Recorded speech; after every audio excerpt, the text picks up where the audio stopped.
Bonjour à tous, bonjour à toutes et bienvenue dans le port de Saint-Icos et face à l'USS Missouri. Donc, je me propose de vous raconter l'histoire, qu'on illustrera ensuite avec un gameplay comme il se doit.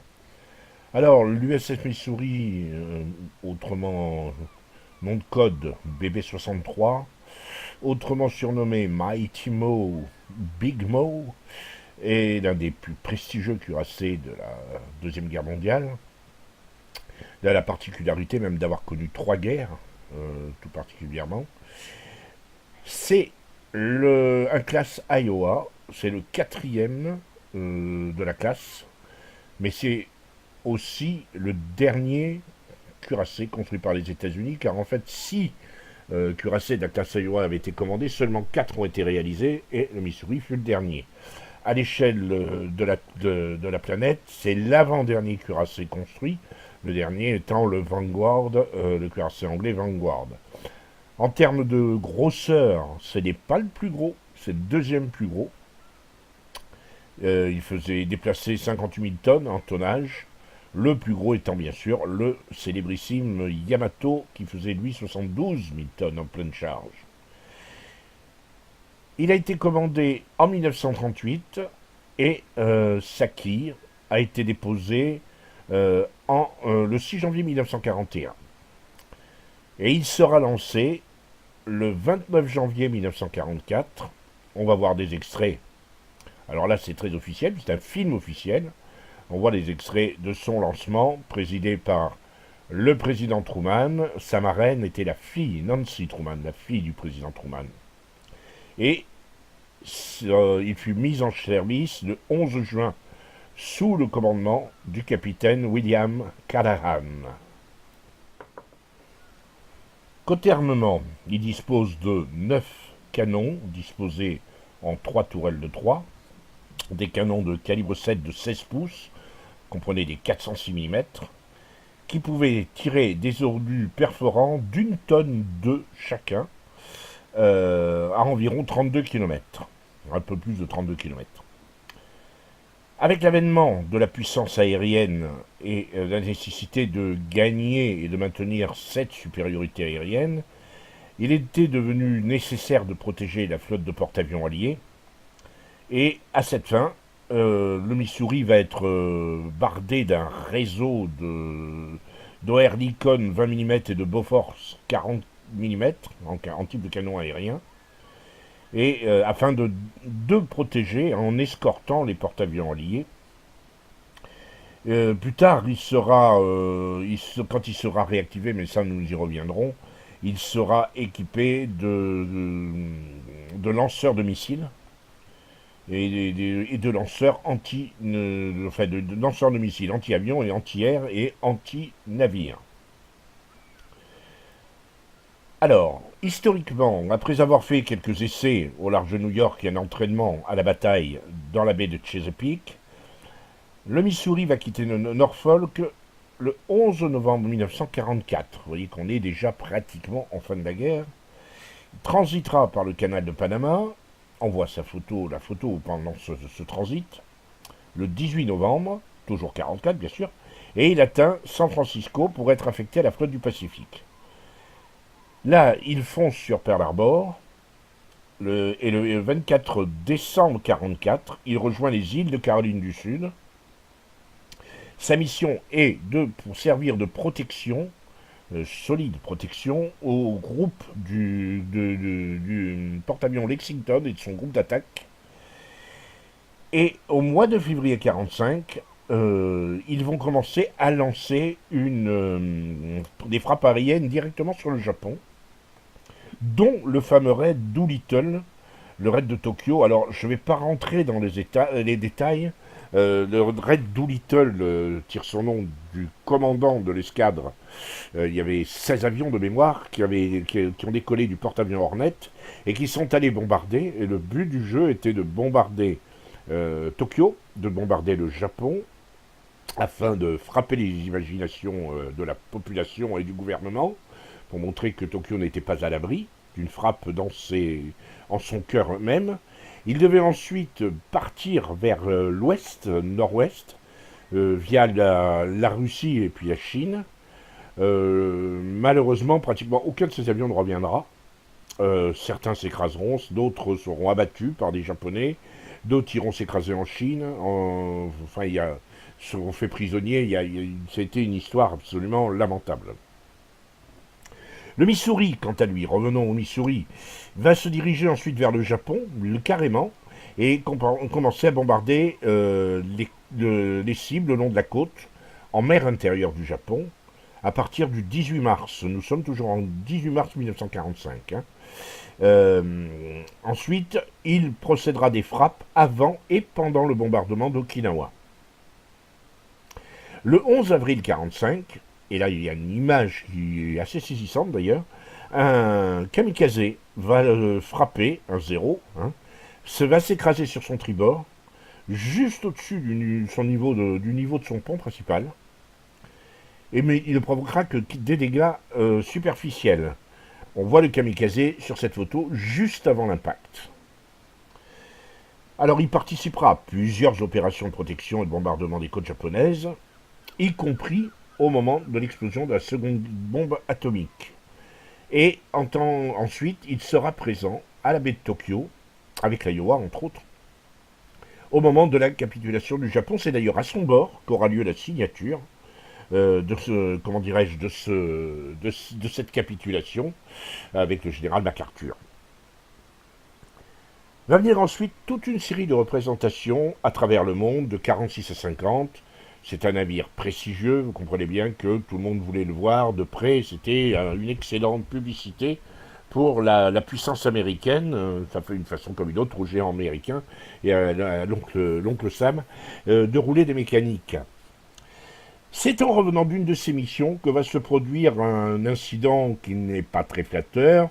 Enfin, pour eux, c'est malheureux. C'est surtout les Américains, le gouvernement américain qui sera un peu honteux et dépité, puisque le Missouri va tout simplement s'échouer en baie de Chesapeake. Et il va y rester, l'affaire va faire grand bruit à travers le monde.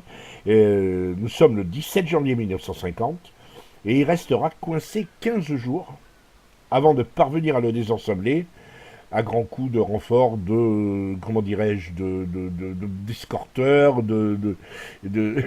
et puis en profitant d'une marée particulièrement forte, il parviendra enfin à se désensabler. En 1950, c'est l'année où éclate la guerre de Corée, et là, il retourne au combat. Il sera même d'ailleurs le premier navire américain à entrer dans les eaux territoriales de Corée, et il participera à toute cette guerre.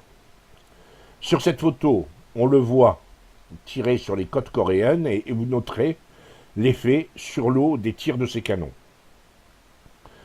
Alors, on pourrait croire qu'à la fin de cette guerre de Corée, sa carrière est terminée, il est affecté à la flotte du Pacifique, et il va devenir un navire musée à San Francisco. Toute une petite pléiade de commerces vont se développer autour de lui. Mais en 1984, l'administration Reagan le réactive. Et à ce moment-là, il va subir une profonde modernisation. Il reçoit 4 lanceurs MK-141 pour des missiles anti-navires Harpoon, 8 montures blindées pour des missiles de croisière Tomahawk, et le 17 janvier 1991, il participe à la première guerre du Golfe et il lancera son premier missile sur l'Irak à ce moment-là. Et au total, durant cette guerre du Golfe, il va tirer 783 obus de 410 mm et lancer 28 missiles Tomahawk sur l'Irak. Avec l'effondrement de l'Union soviétique au début des années 90 et la fin de la guerre du Golfe, l'absence de menaces perçue par les États-Unis fait que le budget de la guerre va être drastiquement baissé et du coup on va désactiver à nouveau le Missouri. Il sera donc désarmé. Les cuirassés en plus, l'exploitation des cuirassés devient de plus en plus obsolète. On se dit que ça ne sert plus à grand chose. Du coup il est désarmé, laissé un temps à Long Beach en 92 jusqu'en 98. Il finit par être installé le 22 juin 98 à Pearl Harbor, à seulement 500 mètres du mémorial de l'Arizona. La flotte, l'US Navy voulait que le navire qui représentait la fin de la Deuxième Guerre mondiale, avec à son bord, il y avait eu la commémoration de la reddition du Japon, ce navire-là, qui était le symbole de la fin de la Deuxième Guerre mondiale, soit aux côtés de l'Arizona, qui était le symbole du début de cette guerre, parce que l'Arizona est le fameux cuirassé qui a été coulé dramatiquement pendant l'attaque de Pearl Harbor par les Japonais. Techniquement, ce navire a donc, alors là, on va le revoir à nouveau un tout petit peu, on va enlever l'interface, voilà. Donc techniquement, ce navire fait 270 mètres. On va le voir là, on peut le faire maintenant, voilà, on le voit.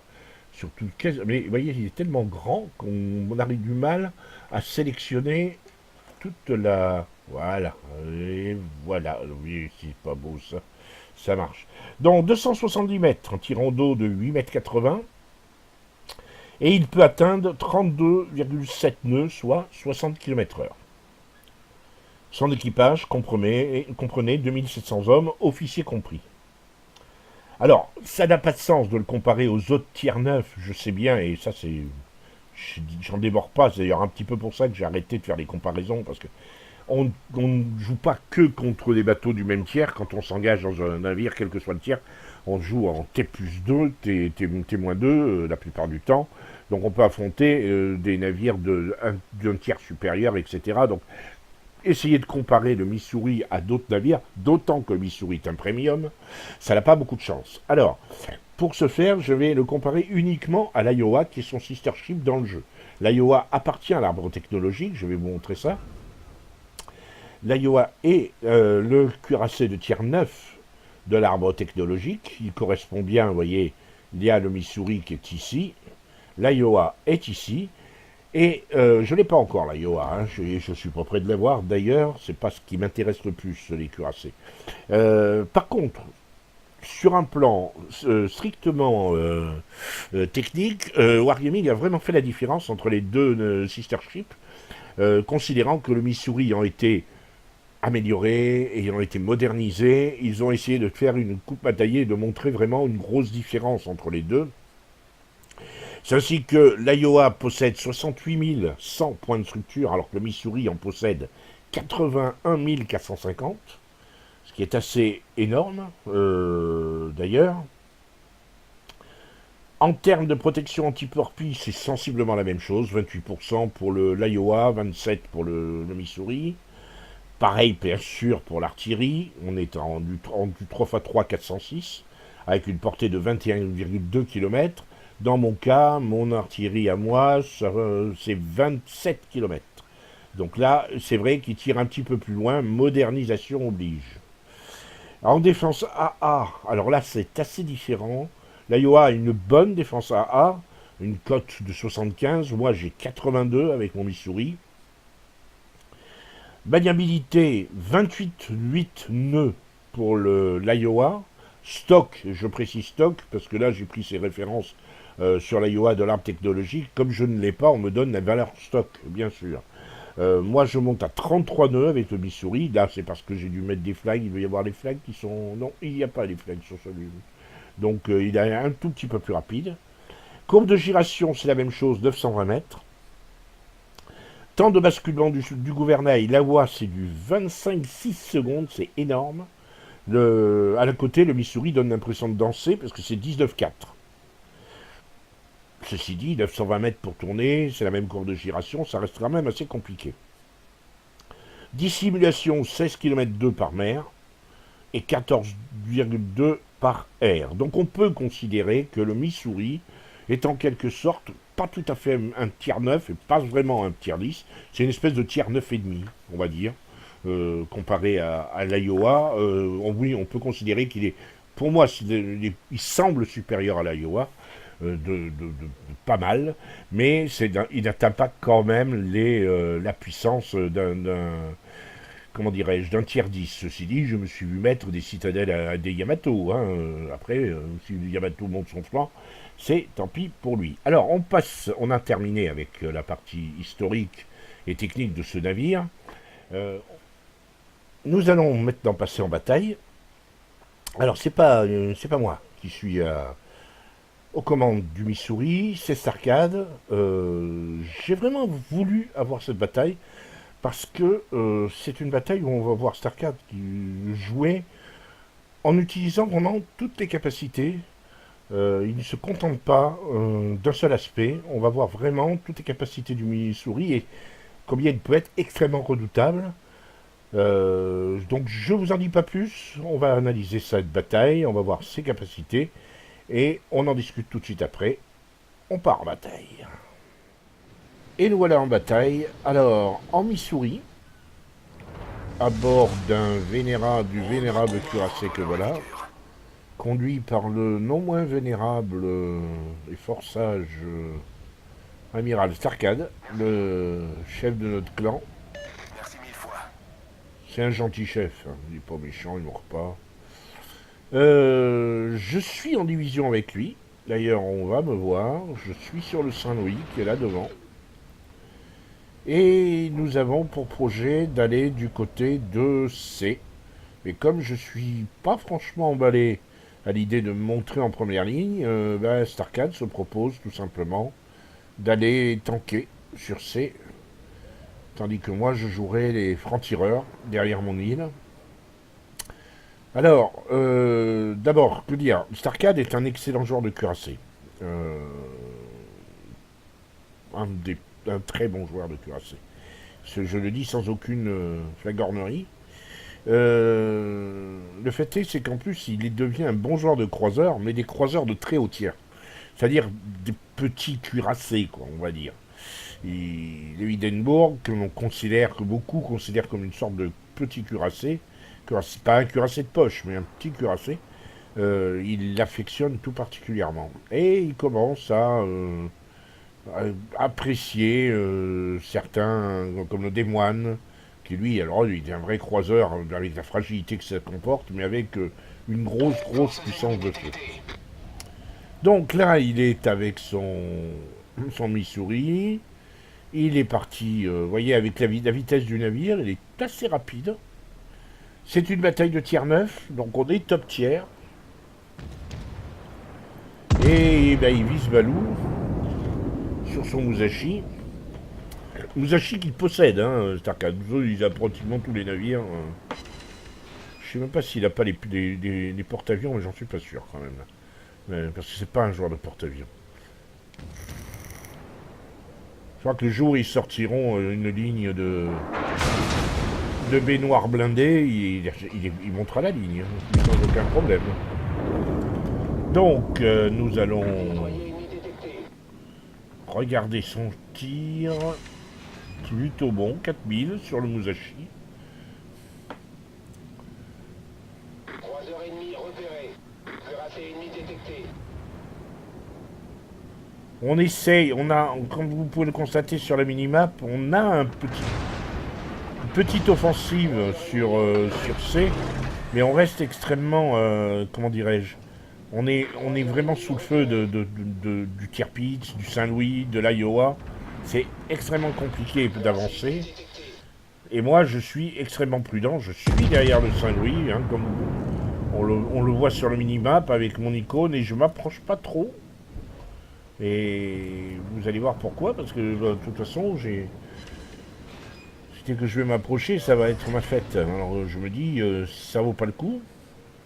Ceci dit, bon, l'Iowa vient de lui faire une jolie chouquette, ce qu'il n'a pas apprécié du tout. Vous remarquerez que les tourelles sont en train de se tourner d'une manière ostensible et néanmoins fort agressive vers l'Iowa. Boum. N'écoutant que mon courage, et parce que j'ai pris quelques dégâts, donc je suis plus à ça près, je vais... Alors voilà, 5000 sur l'Iowa. Il s'est arrêté, ce qui a permis que le Saint-Louis ennemi n'en fasse pas trop.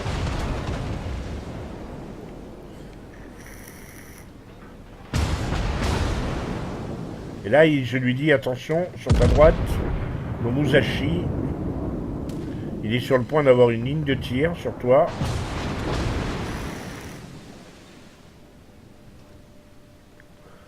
Mais il n'a pas aimé la chouquette du Naïwa, donc il entend lui faire comprendre que c'est pas un bon plan. Donc effectivement, il fait attention, il essaie de pas se montrer. Moi, je viens de prendre très cher. J'avais dit attention Musashi. Eh ben oui, il fallait faire attention Musashi, mais c'était à moi de faire attention Musashi. Celui de Musashi m'a mis une sacrée praline. Je rappelle que pour info, le Musashi est un Yamato. Hein. Mais un Yamato tiers 9, mais un Yamato. On a quand même réussi à caper, mais sous quelle... avec quelle difficulté. On a perdu un navire dans l'eau, un navire de plus. Eux, ils ont perdu un Iowa, mais bon, ça ne nous donne pas trop l'avantage, parce ils ont gagné un point, nous aussi, mais ils sont en train de caper A, et voilà quoi.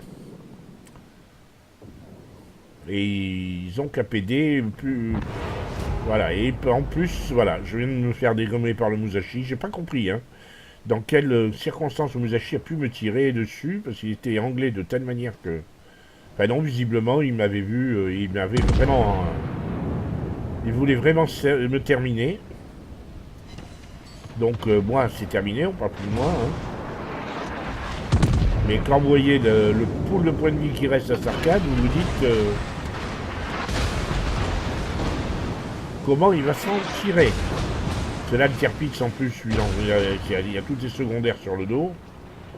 Bref. Bon, ceci dit, c'est un mi-souris, hein, c'est pas un 3 heures de tier 2. Il s'est encaissé.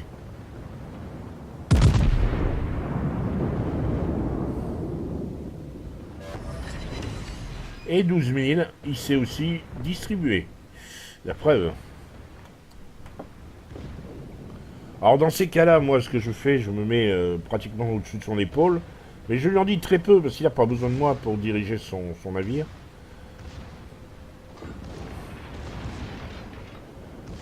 C'est pas la peine de le stresser non plus. Il sait parfaitement ce qu'il a à faire. Et là, pour l'instant, on est mené 4 à 2 et la situation ne donne pas l'impression de pouvoir s'améliorer. Même si bizarrement, le Missouri, vous voyez, de Starcad n'a pas pris énormément de dégâts depuis le dernier bilan qu'on a fait, là, tout à l'heure. Quand je vous ai dit, il avait perdu pas mal de points de vie, quasiment la moitié. Et ben depuis, même avec le Tirpitz sur le dos, il s'en sort plutôt bien.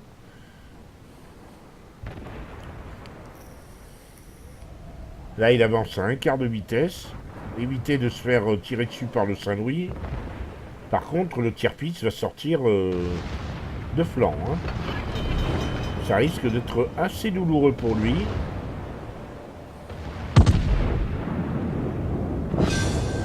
Ben voilà. Et là, Starcad, vous pouvez l'imaginer en train de ronronner. 68 000 de dégâts, mais avec ce qu'il a tanké, c'est déjà beau. Le Musashi, de flanc. Oh, là, il y a un destroyer qui lui tire dessus.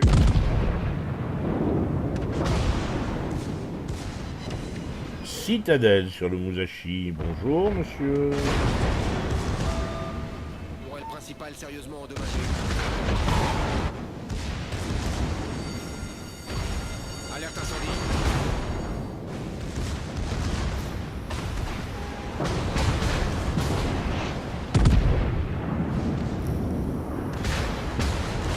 Boum. Deuxième citadelle sur le Musashi.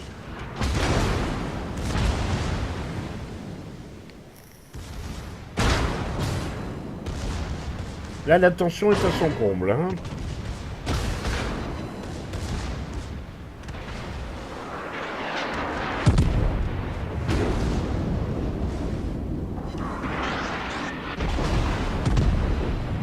Aïe.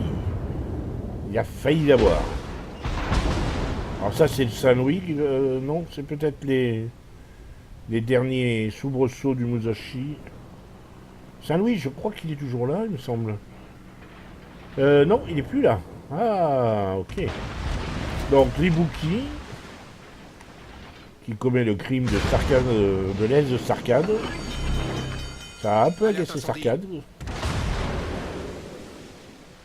Donc il n'y a pas que les bouquets qui lui tirent dessus. Donc là, il accélère un grand coup. Le pouvoir, l'accélération du Missouri est assez énorme pour un gros bébé comme ça.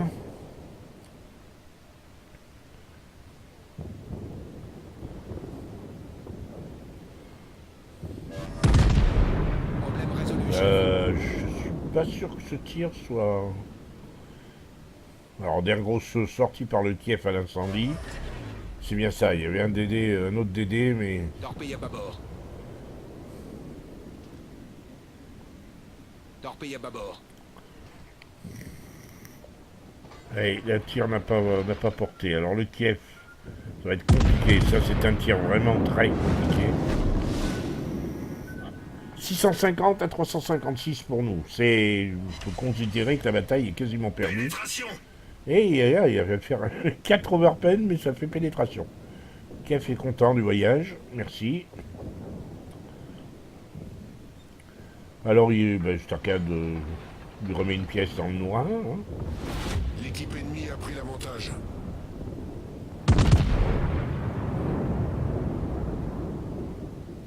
Faut qu'il aide de Bismarck, de toute façon. Et rebelote, un petit 1300. Ça devrait détendre le Kiev. Maintenant, il y a la Katsuki. Alors là, la Kizuki, qui est une véritable mitrailleuse. Alors lui, les torpilles... il n'y a pas que les torpilles, il y a les canons aussi. Hein.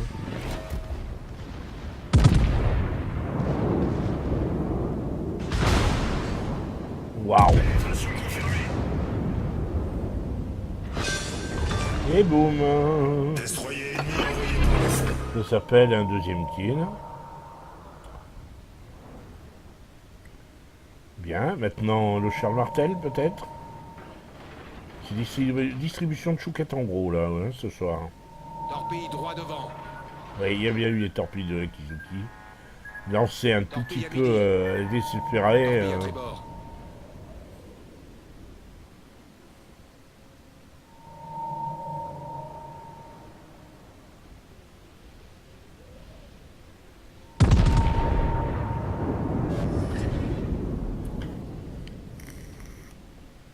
Oh là là. Waouh! D'accord! Je l'avais oublié ce coup-là.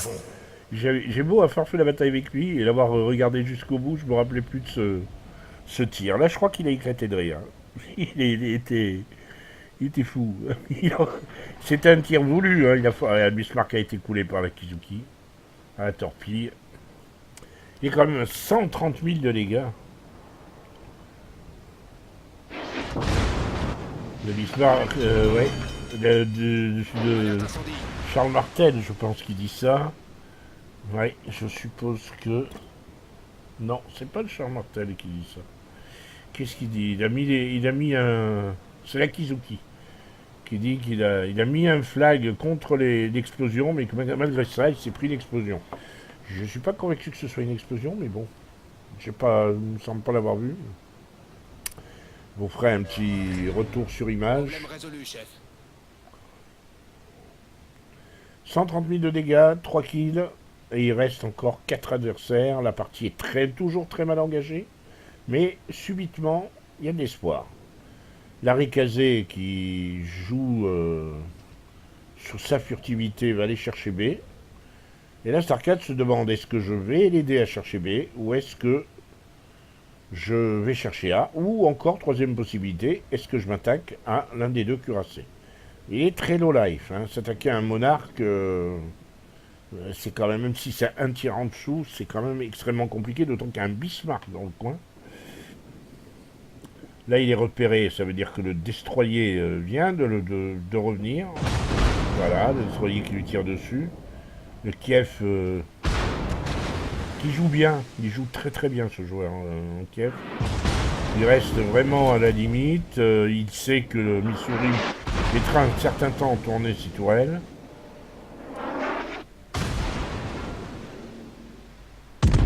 Et il est en marche arrière, là il va encaisser sur une marche avant, je présume. Ouais, il est un peu trollé par la dispersion.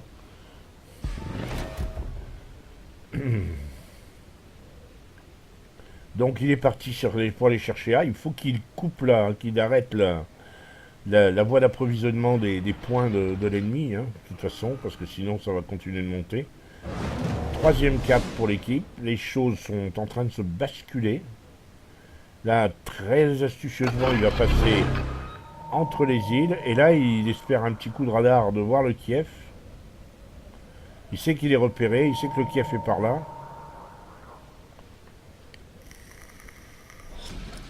Le Kiev qui s'abstient de tirer.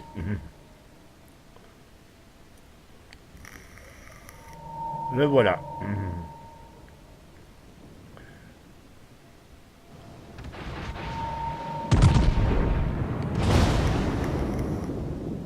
Et il s'est arrêté.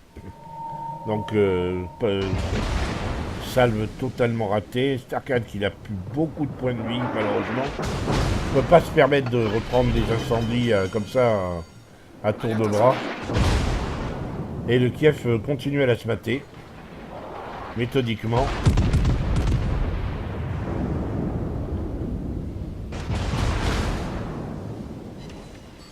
Et il arrive à le toucher quand même. Ça, c'était pas facile parce que le Kiev était dans une trajectoire de fuite.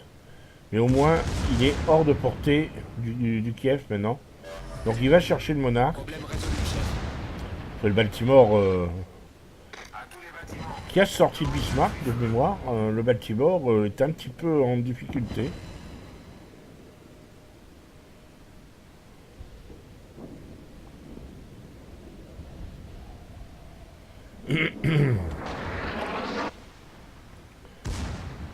Mais il y a encore une petite vingtaine, une trentaine de points.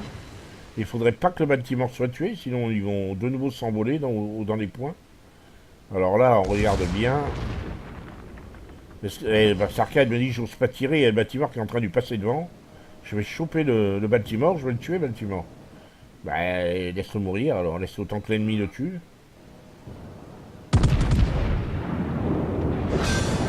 Et voilà, il a sauvé le Baltimore. Et il s'est fait son 4e kill. Il reste plus que le Kiev et l'Ibuki. Là, à nouveau, gros éclat de rire.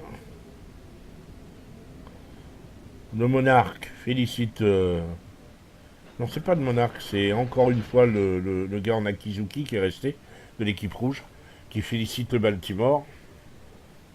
Et pendant ce temps, Larry Kazé va chercher A. Et la partie a complètement basculé. Maintenant, il ne reste plus qu'à attendre que ça monte, les points. Sarkade me dit, je pense qu'on verra plus personne. Ils vont aller chercher B ou C. Probablement B d'ailleurs. Mais c'est quasiment perdu. S'ils sortent pas un navire... là, ils sont en train de capturer D. Et il faut s'attendre à ce que le Kiev se faufile pour aller chercher B. B qui est d'ailleurs plus ou moins gardé par le Baltimore. Hein. Donc, la situation est plutôt sous contrôle, on va dire. Ouais, le Kiev est tout en haut. Il n'ira pas.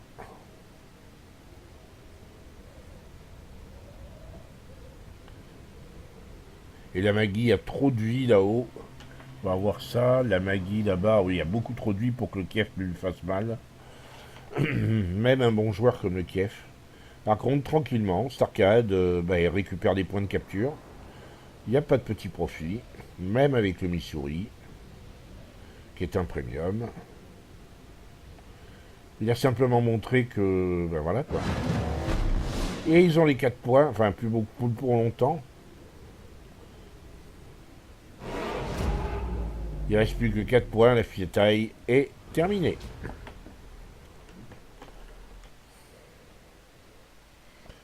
Bien, donc ça c'était la bataille. On va repasser tout de suite sur les écrans de cette bataille. Donc, 10 877 points d'XP, 2448 d'XP libre, le fait d'armes, ça c'est Dreadnought, 134 880 de dégâts, c'est assez énorme. 47 coups au but, 3 citadelles, 4 navires coulés, 26 coups à la cible en secondaire, 666 873 crédits. Le Missouri est connu pour être un money player assez génial. Il finit que deuxième. Alors, cette bataille, je l'ai voulu quand même parce que pour moi, il a fait un gros boulot. Même si le Baltimore a fini premier et a probablement beaucoup plus influencé la bataille avec 3 kills, mais c'était un croiseur. Le Missouri a quand même énormément gagné pour son équipe sur tout ce qui était tout autour du point C. C'est en tenant le choc au point C contre Tirpitz et le Musashi, puis ensuite en sortant quand même un destroyer, toujours autour du point C, qu'il a véritablement enlevé le morceau. Après, naturellement, bon, il n'est pas premier, mais dans l'esprit, ça c'était bien joué de sa part. Vous remarquerez que le Kiev, parmi les 2 derniers survivants, le Kiev qui l'embêtait si fort, a fini premier de son équipe. Preuve que c'était vraiment un bon joueur. Les écrans, alors qu'on continue avec les écrans, les dégâts, 41 000 de dégâts sur le Tirpitz, 18 000 sur le Charles Martel, 6 000, quasiment 7 000 sur la Katsuki, et le Monarch 3 000, 43 000 de dégâts sur le Musashi. Il aurait pu facilement sortir. Mais ce qui est intéressant, c'est qu'il a tanké. Il a tanké presque 2 millions de dégâts. Ça, là, c'est énorme. Il y a eu un petit peu de dégâts grâce à sa détection, mais bon, c'est pas son job. Il a vraiment fait du bon boulot. Alors, le dernier écran, c'est gain. Il a gagné au total 576 000. Ouais. En fait, c'est ce qu'il a gagné vraiment. Il a gagné 666 000, mais il faut retenir la maintenance, réapprovisionnement de munitions. Au total, il a quand même gagné presque un demi-million, quand même, rien qu'avec cette bataille. Je vous dis que c'est un money maker, ce navire. Alors, le navire est un premium, mais c'est pas un premium que l'on peut acheter en boutique. C'est un premium qui était à l'achat d'une manière un petit peu particulière, puisqu'il fallait, pour l'acheter, avoir, de mémoire, c'était 750 000 ou 800 000 d'XP libres. Et vous dépensiez 7 XP libres en totalité, plus un crédit. Voilà, l'échanger, les crédits, là, et vous aviez ce Missouri, c'est pour ça que je l'ai. J'ai eu c'était 850 000 il me semble. Maintenant le Musashi c'est 700 et quelques il me semble. Et le Missouri va sortir, oui il est déjà sorti de l'arbre technologique. Il y est encore ici parce que c'est le mode Asselin. Mais je ne sais pas si on peut encore l'obtenir via... si on peut encore l'obtenir maintenant chez qui c'est. On est, au moment où je tourne cette vidéo, on est le 27 janvier 2018. Il est sur le point où il est déjà sorti de la vente et il est remplacé par le Musashi qu'on pourra obtenir de la même manière, c'est-à-dire avec un gros pôle d'XP libre plus un crédit. Bon, ça, c'est pas mauvais dans le sens où ça oblige et ça permet que ce navire, qui est quand même assez phénoménal, vous l'avez remarqué, ne soit détenu que par des joueurs qui ont un petit peu de bouteille.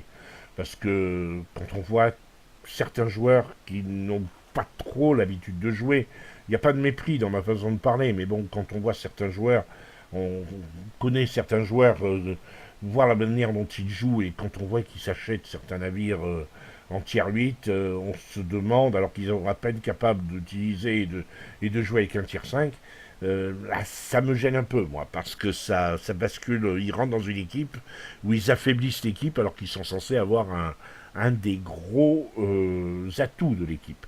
C'est assez dommage. Bon, enfin, après, ça, c'est qu'on voit comme ils veulent.